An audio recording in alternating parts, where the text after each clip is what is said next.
Sensing Society, Kolkata chapter. Susmita Ghosh Madam was a lecturer and then an associate professor with the Department of Computer Science and Engineering, Jadarpur University since 1997. She is a full professor at the same department since 2010. Her research interests include computational intelligence, pattern recognition and machine learning, data science and big data analysis, image and video analysis, and cognitive computing. First of all, I would like to thank Madam for your time, for your valuable time and accepting our invitation. Now over to you, Madam.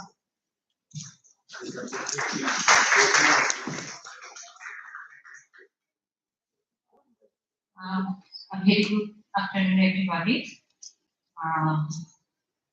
It's the time to sleep post-lunch session, and it's my task to make you alive. Let's see. Okay.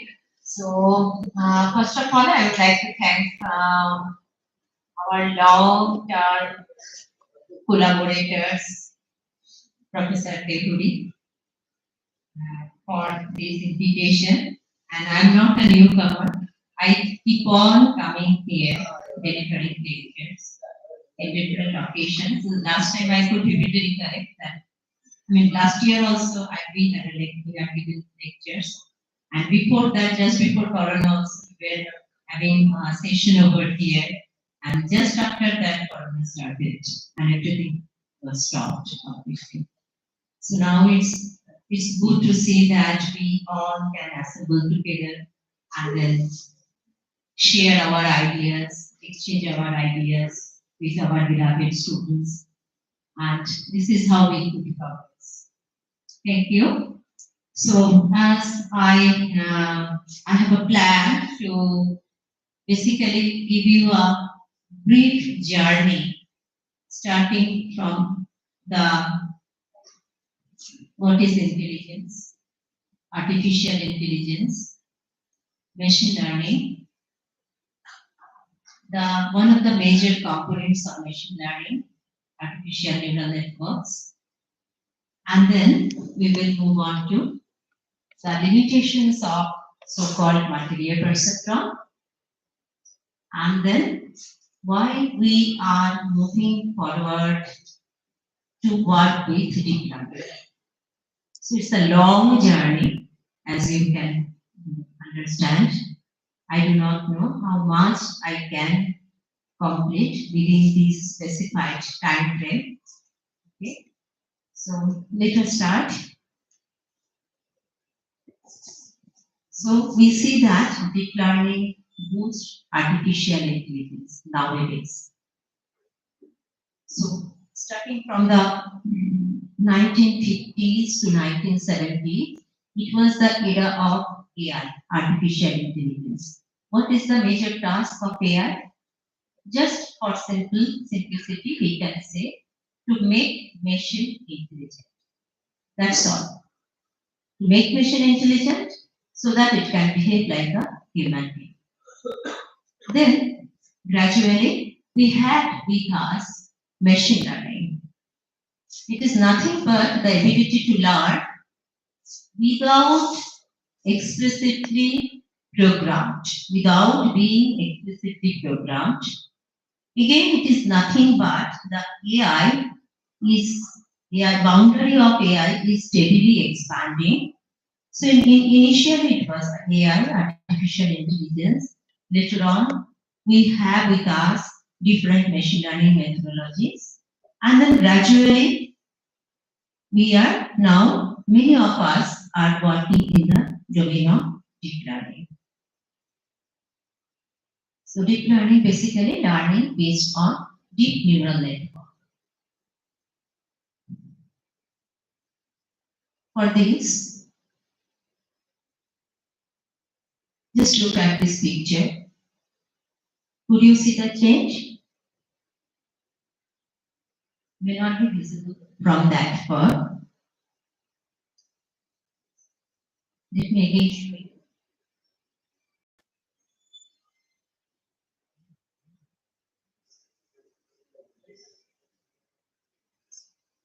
There are many changes which our naked eye couldn't detect.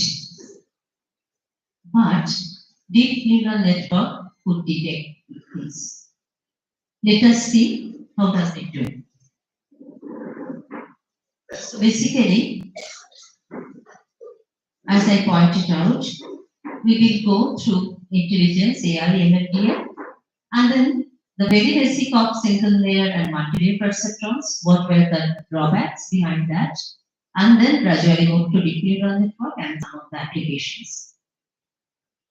So if we concentrate on intelligence, so to say artificial intelligence, the cognitive power is the key to intelligence.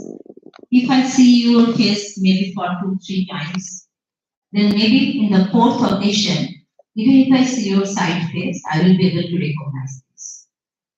Because we have the cognitive capability through our brain, biological nervous systems.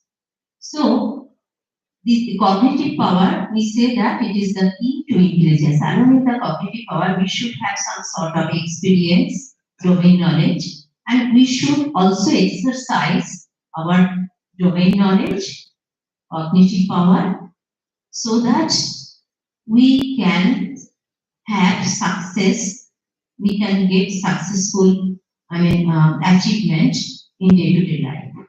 So this is we, the human being, and through the machines also we are trying to incorporate some sort of artificial intelligence, some sort of intelligence into the machine, so that the machine can also behave like a human being.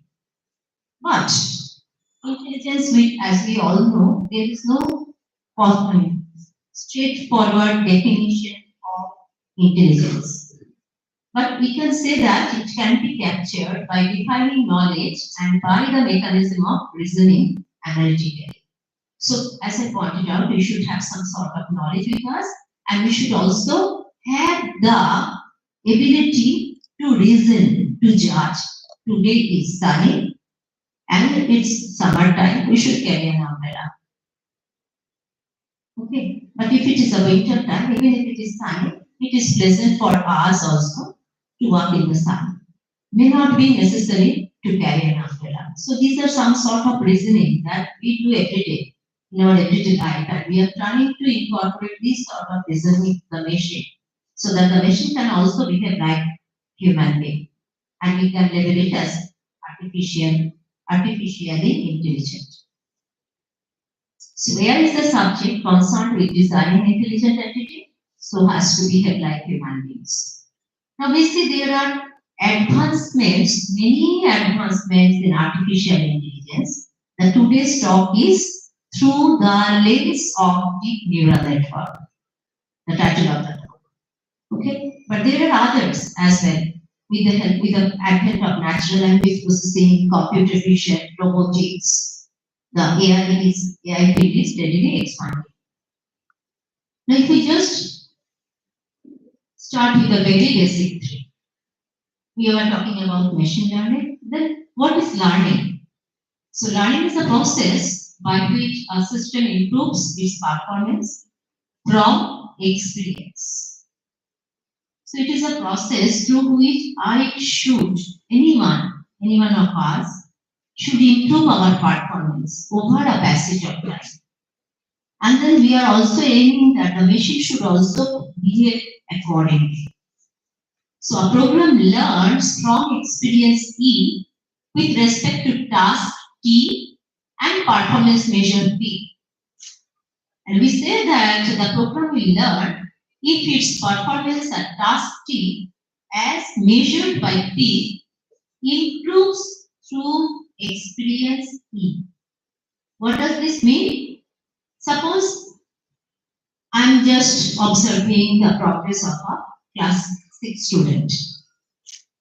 Okay, so initially he was making error, maybe out of 100 sums, 100 math problems, he was doing maybe 70 okay, correct, and the 30 were wrong. Then maybe at the next instant, after a thorough revision, he could make 80 correct, 20 wrong, and gradually 90 correct, 10 wrong, so on. So gradually, over a passage of time, the student is improving itself through learning experience E. Okay, for the same task P and for the same performance measure B. So if it is like that, then we say, okay, the student is learning. Okay, otherwise not.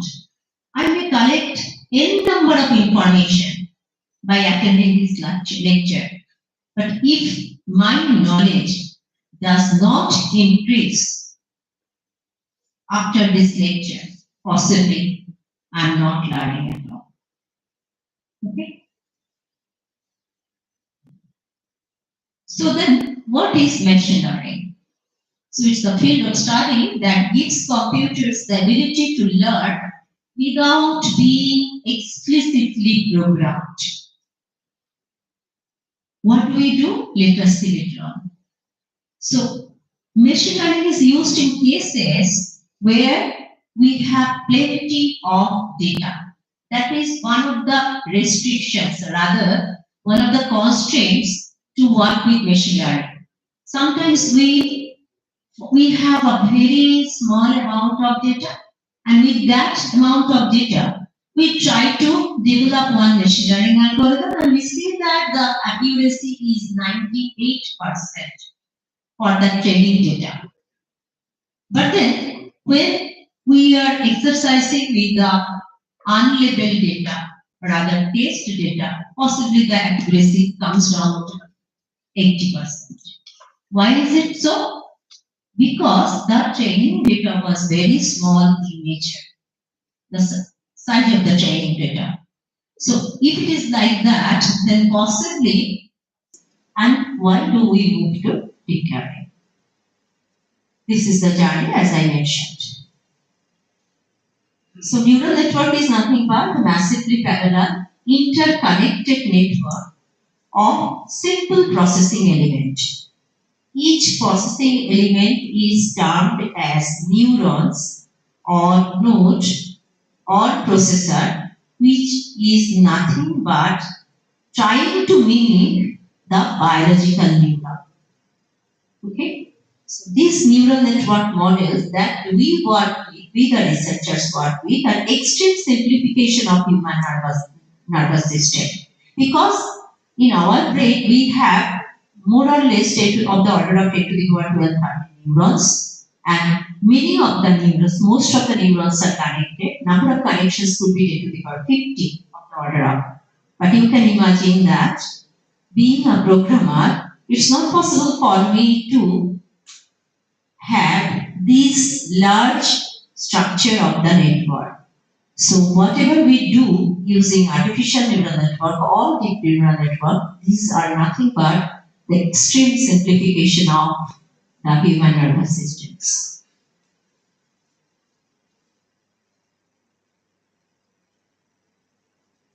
So what happens? It's the rough mathematical model of how a biological neuron works. So information flows in, is processed,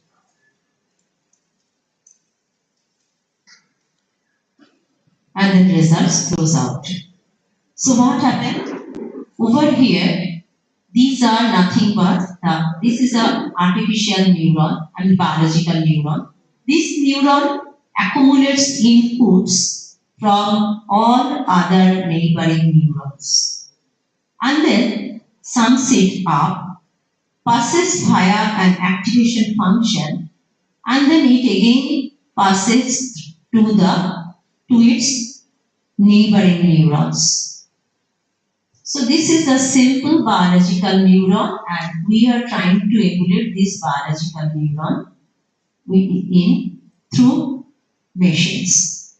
So these neural networks are built from simple approximations of biological neurons, and it is nonlinear integration of many weighted inputs. What does this mean? Whatever I have mentioned over here, so I mentioned that the input signal, whatever the signals that will come over here, that will be summed up, but through some weights, because in biological nervous systems also, we see that we have synaptic strength. To mimic that synaptic strength, we will also have weights over here. So what does it do? Here we basically summed up the summation of Wi and xi.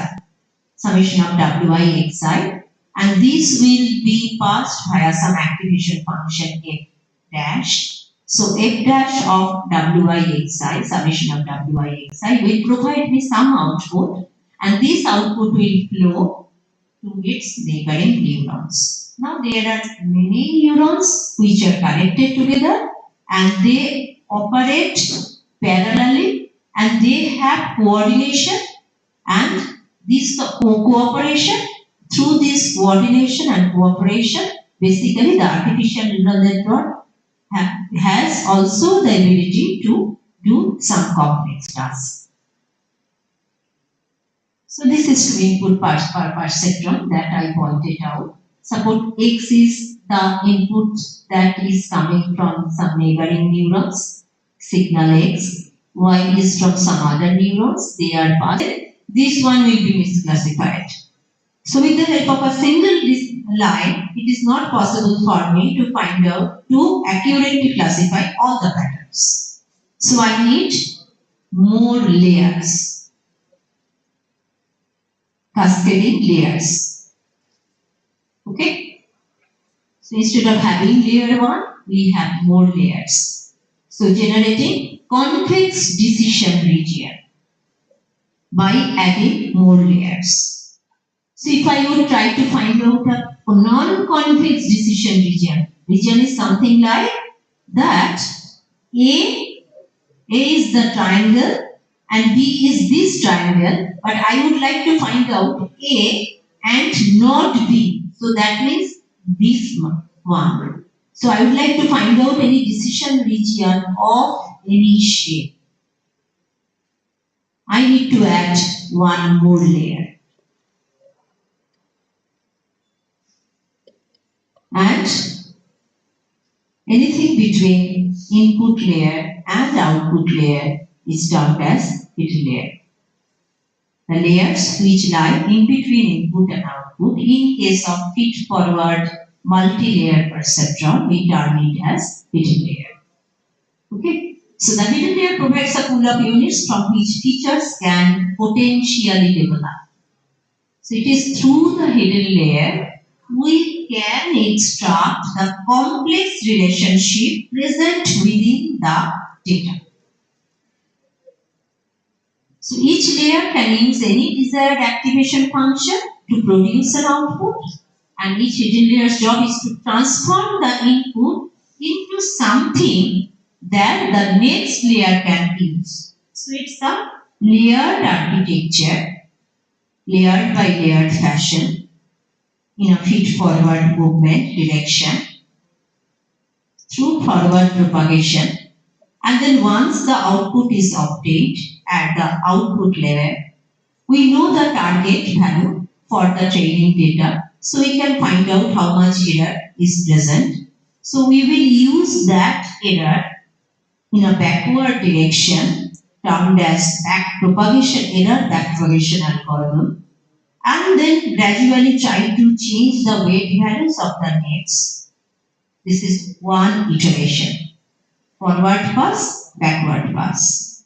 And the same iteration will continue until and unless the error at the output layer is within some tolerable limit.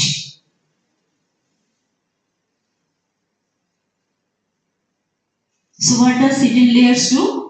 Intermediate layers could build up multiple levels of abstraction which is present within the input data. Say for example, for visual pattern recognition, neurons in the first layer might learn to recognize the edges. Maybe in the second layer could recognize more complex shapes. For example, triangle, rectangle. These triangle rectangles are built from the edges only. And then the third layer would recognize still more complex shapes and so on. Okay. So these multiple levels of abstraction seem likely to give deep networks a compelling advantage in learning the complex patterns present within the data, which was earlier not possible with the help of just a single layer perceptron, two layer perceptron, or something like that. Okay? So this is multi-layer perceptron input. Okay, the number of neurons in the input layer will be equal to the number of features present in the pattern data set. Then we have the output neurons. The number of neurons in the output layer will be equal to the number of classes present within the data set. In between, we will have many hidden layers. How many? Nobody knows. We do it using trial and error method normally. Okay. So the goal of this net is to create a model that correctly maps the input into the output. This is the exact thing, whatever I have mentioned earlier also. But we say that it is a supervised network because we know the output value. The target level is known for me at least for some of the patterns. So we say that this is nothing but a feed-forward neural network. And theoretically, if there is more than one hidden layers, we call them deep neural network. Theoretically. Okay? So, as I pointed out, the backpropagation learning I have already mentioned that each pattern is presented to the network and propagated forward to the output direction. Then, for error backpropagation, we use gradient descent method so that the error is minimized for the training data set. So, basically the error is calculated using this mean square error. Ti is the target of ith pattern. Y is the output of ith pattern. So, what is the error? This error will be propagated backward. So, we all can look into it. How does it work?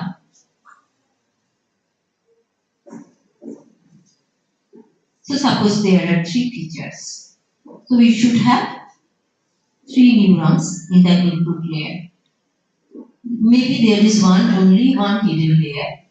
And there are 2 classes, so we can have only one output also. Because if the output value is greater than 0.5, it is class 1.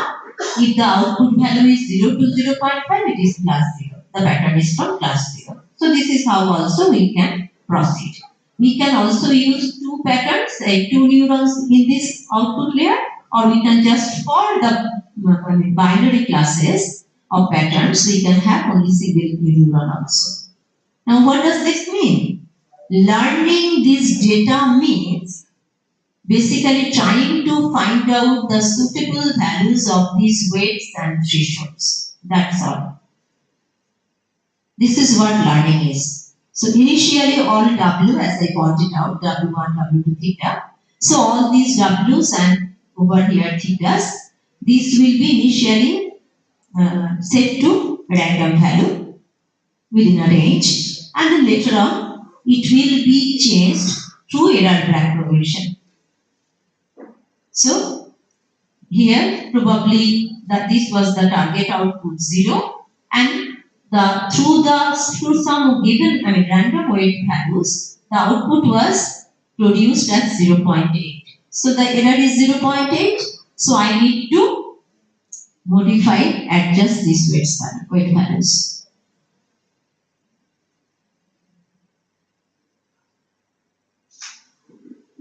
So in case of multi-layer perceptron, we have input, hidden and output layers. Input layer receives data. Hidden layer processes input data through mathematical operations. Output layer produces predictions, network predictions based on these processed information. So we have forward propagation and backward propagation. But as you can understand that over here, in case of multi-layer perceptron, we need to provide the feature values. But who will say that how many features do we take into consideration given any problem, and what are those features? There are certain cases where the features were not explicitly mentioned, particularly for image processing tasks. Then how do we set what are the features that will be taken into consideration? So it's a burden for the user to find out handcrafted features and then feed those features over through the patterns into the input layer. So that was one of the disadvantages of working with non-classical artificial neural network. So in case of any machine learning with involving artificial neural network, simple. So input, then human in the loop. Why is the human in the loop? Because he has to provide the set of handcrafted features. Maybe the color, shape, etc. etc. Okay? Then free or not free, there are two classes. But in case of deep learning, it's auto feature extraction. Both feature extraction and training will take place within the net itself. Whereas in this particular case, the training will take place, but the feature engineering will be done by the human. So this is the advantage of working with deep learning. So in case of traditional method, we have handcrafted feature extractor. Then some simple trainable classifier, we can get the output. But this approach has limitation, very tedious and costly to develop the handcrafted features. And there are some cases where the handcrafted features, we do not know what are those, how to select those features. And these features could be highly dependent on one application and cannot be transferred easily to other applications. Whereas in case of deep learning, seeks to learn rich hierarchical representations or features automatically through multiple stages of feature learning process. Maybe initially some low-level features, then mid-level features, you see the eyebird, eyeball, etc. And then some high-level features. These will be automatically extracted out through layer-by-layer basis. So, as we move towards from low-level 1 to high-level 1, we are increasing the level of abstraction. Okay? So, each stage is a kind of trainable nonlinear feature transformer. Maybe initially pixel, from that we will have age, then textron, motif, part, object, etc. If we work with natural language processing, maybe character, the basic one, then through a set of characters we can have word, then a group of words, then clauses, sentence, then the whole story. So this is what you can understand, that given some fragment of a sentence, maybe the machine deep learning model will be able to tell you a story, the whole set. This is how it is doing. So we have, now the problem is, and now the question is that these multi-layer neural networks were there for more than 25 years. So what is actually new with the deep model, deep neural net?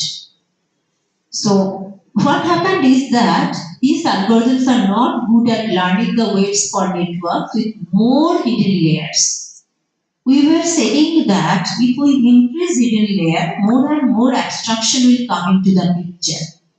True, 100% true.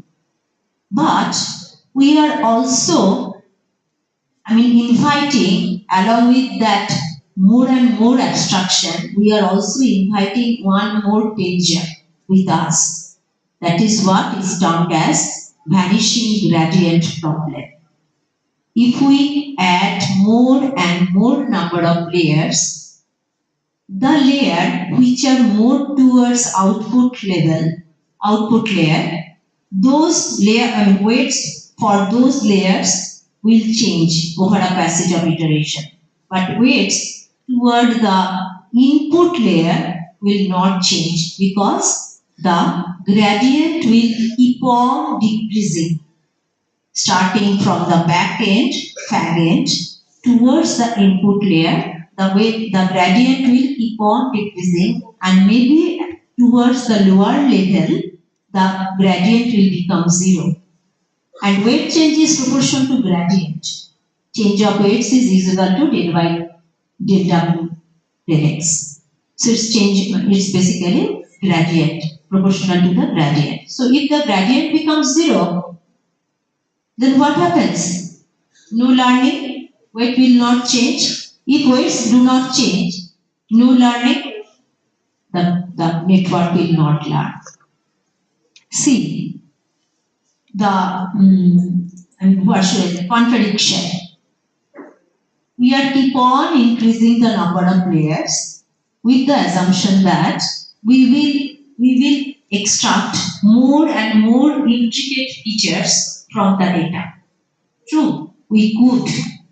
But on the contrary, if we add on more and more number of layers, the gradient will vanish, gradient will become 0, and the network will not learn. So this is where the bottleneck of working with many layered neural networks. And we move on to deep neural network.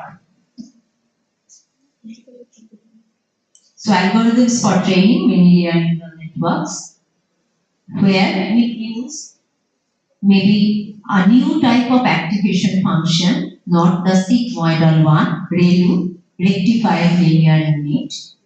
Okay, this gives me faster computation, as well as since the derivative is constant, gradient is constant, the time will be less also, and it will also provide some sort of non-linearity. We can introduce non-linearity through this ReLU, and sometimes you will see that in any research papers they are using pre-trained model. So initially the network is trained with ImageNet dataset mainly. Some sort of intermediate learning was already taken place. Now we will use that pre-trained model to classify our data, to train our data, to fine-tune the network for our data. So this is what I already mentioned, vanishing gradient problem. You see, suppose there are, let's take 784 neurons in input layer, because the size of the image is 28 cross 28. So then 30 hidden neurons and 10 output neurons, accuracy is this much, 96.48. If we add one more layer, then 96.90, accuracy is improving. But if we add the third one, accuracy is decreasing. If we add the fourth one, accuracy is still decreasing. Why is this happening? This is happening because if you see that there are two layers. In the first layer, in the layer towards the output, maybe there is some gradient value, but towards the input layer, it was 0.07. If we add some more layer, the gradient is decreasing. If we add 4 layers, and then if we add 10 some more n layers, gradient is 0. So if the gradient is 0, the weight will never change more towards the input layer. And if the weight doesn't change more towards the input layer, the learning will completely stop at that point of time.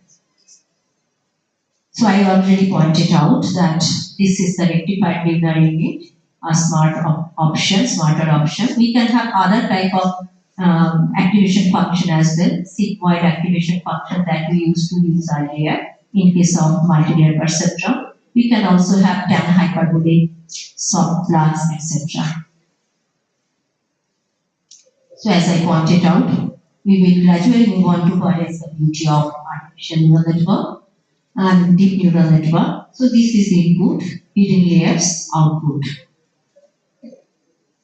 This is the activation function over here. Now we can use ReLU or sigmoid, ReLU also, sigmoid also, whatever be the case. Now we will try to find out how many parameters are there. So in this case, there are 4 into 4, this many weights, and here there are only 4 connections. So 4 into 4 plus 4 plus 1. Okay. So these many number of weights are there in the network. Now, think about the image. For an image. So maybe the size of the image is 400 cross 400 and it's an RGB image. So there are 3 pixels, 3 channels. So the whole size is 400 into 400 into 3. So how many neurons are there in the input layer? 480,000 inputs. Okay, fine. Now we have 480,000 maybe neurons in the middle layer. So the number of parameters are 480,000 into 480,000 plus 480,000 plus 1. So you can imagine the size of the network. Exponentially grow. On the contrary, suppose we do not have any control on this.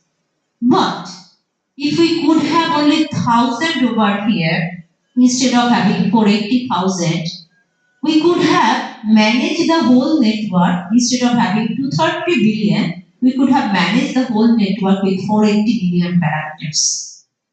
So a huge reduction. It is through deep learning we are trying to reduce the number of parameters. So how does this convolution neural network work? Look at this case. This is a filter, maybe of size 3x3. Okay? So we are basically trying to use different kinds of filters and convolute on the image to have different kinds of feature map. Filter is nothing but a 3x3 matrix, you can imagine. It could be 5x5 also of any window size. And this filter will be converted onto the image itself, and then it is something like window will move from left side towards the right side and then from up to down, and it will generate different kinds of feature maps. So you see, look at the picture, you will be able to understand. So this is the input image. So this input image basically at the background is nothing but some pixel values are there. So these are the pixel values at the background. This is the input image. Now this input image, we will have this filter. This filter will slide through this input image and generates the kind of map, feature map. Look at into the picture. So it will be the convoluted image after sliding through this image. So what is convolution? Suppose we are having a 2x2 filter and this is the input image. Okay? In this input image, we have some sort of intensity values within the range. Normally, it is a gray level image within the range 0 to 55. So suppose this is the convolved image or rather the feature map. So this is window. This filter will move through this image and give some values over here. So this H1 is equal to F into A into W1 plus B into W2 plus E into W3 plus F into W4. And will pass via some functional formula. And this is H1. This H1 will be written over here at this point of time, at this position. Likewise, it will move to next. We will have H2. This H2 will be written over here. And so on. Okay? So this is how we will get the complete values of these 3x3 matrix. But you see, here how many parameters are needed? Hello? Only 4. W1, W2, W3, W4. 4 parameters. Number of parameters for one feature map. And if we try to have 100 features, 100 filters, then 100 feature map, then we will have 4 into 100. Very less. So basically, we are trying to have from lower level to more complex features. The same thing we are trying to write down. Now, if we use this filter, we will have one feature map in layer 1. If we have another filter, then in the layer 2, we will have another feature map. So in convolutional neural networks, hidden units are only connected to local receptive fields and giving me different types of feature maps. So once this is done, normally we try to subsample the whole image set.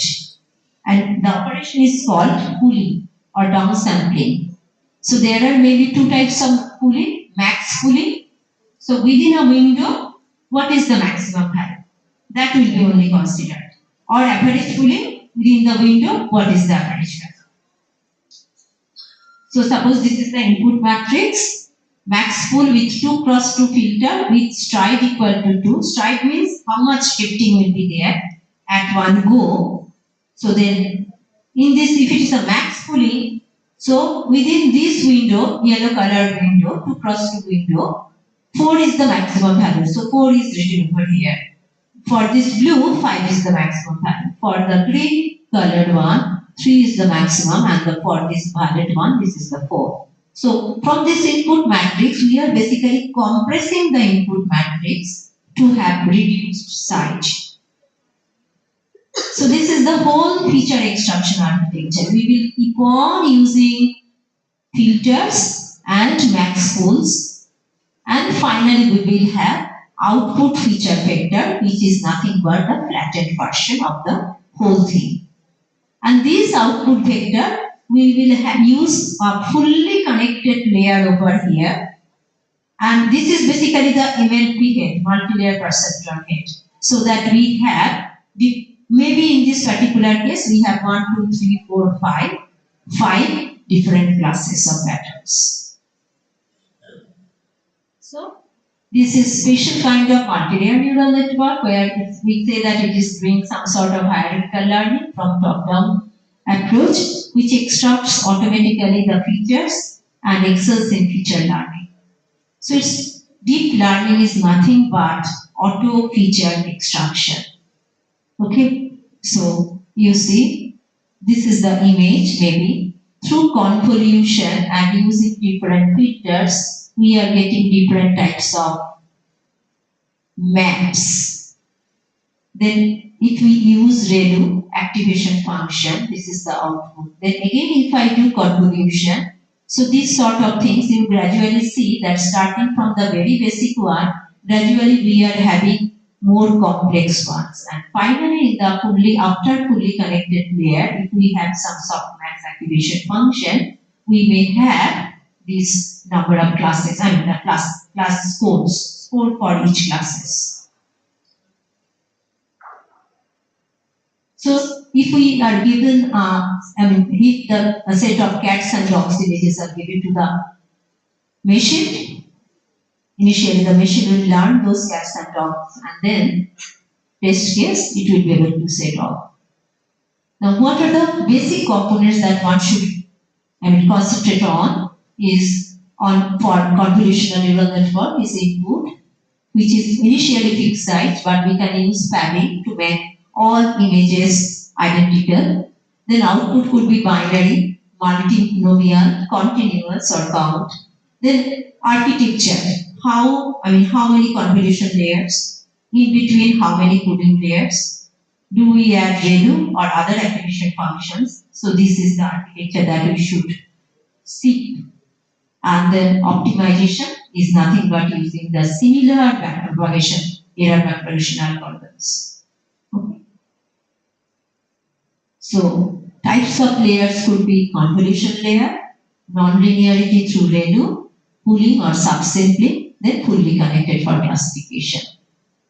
So this is what convolution I already pointed out, a filter. Through this we can have some form of this. So through 6x6 image, these are the network parameters to be learned. Okay.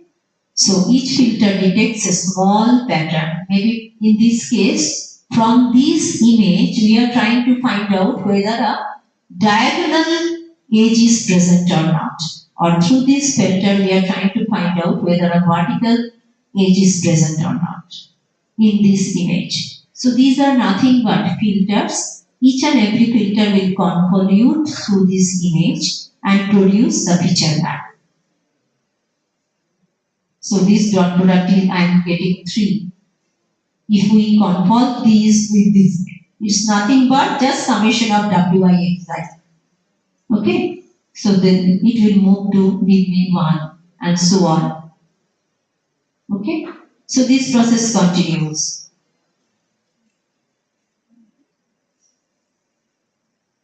And you see, here this is 1. And what is the maximum over here? 3. So it says that there is 1 edge over here. Now you see, there is an edge. And we get this over from this. Okay? And we also get this over here. So it is plus 3.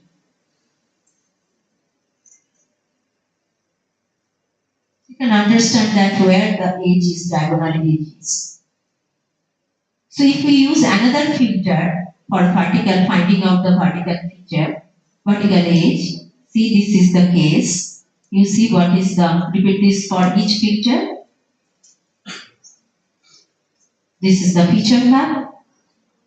So we have 2 filters and getting 4 cross 4 from 6 cross 6. 4 cross 4 images. So forming 2 cross 4 cross 4 matrix.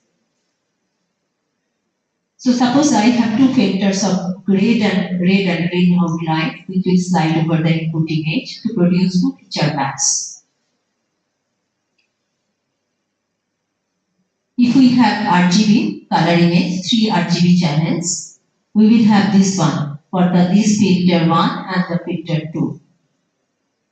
Next, as I pointed out, through ReLU we are trying to introduce some sort of non-linearity. Its output is governed by this function. Output is either maximum between 0 and input. So it will not take any negative value. We could also have some sort of leaky ReLU to avoid the factor 0, where if the value is less than 0, then we will use some fraction in between 0 to 1, maybe 0.1 or 0.2, something like that. So if we apply the ReLU on any kind of things, then we say that it is nothing but rectified linear unit, so we say rectified feature map. So instead of ReLU, as I pointed out, we can have other types of activation functions. You can play with this. Then once we apply ReLU, we will try to reduce the size of the feature map. So pooling layer, max pooling